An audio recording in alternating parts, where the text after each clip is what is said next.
How to use Google Nest Mini. Using a Google Nest Mini is a fairly simple process.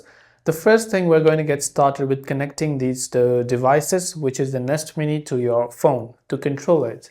So first, assuming the Nest Mini is not connected with any of the other device and it's brand new, or maybe you reset it, you turn it on, just go ahead and then launch the Google Home app. Now, if you've already done this, you can skip this, go to the devices section, tap on add device, select Google Nest, select your home, tap on next.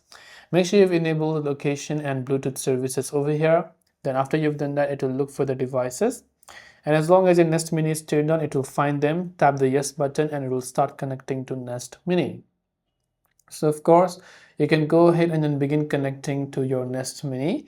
And after you've done that, you should be able to see a couple of other details which are pretty self-explanatory, and you can use this as an assistant, as a speaker, and then you can just go ahead and then tap on the yes button, and once done, you can select where this Nest Mini is located, tap the next button, connect it to Wi-Fi, and just like that, you'll be able to use your Nest Mini. This way you'll be able to use your Nest Mini, and I hope the video helped you out. If you have any question, feel free to leave them down below. Thank you for watching, and see you in the next video.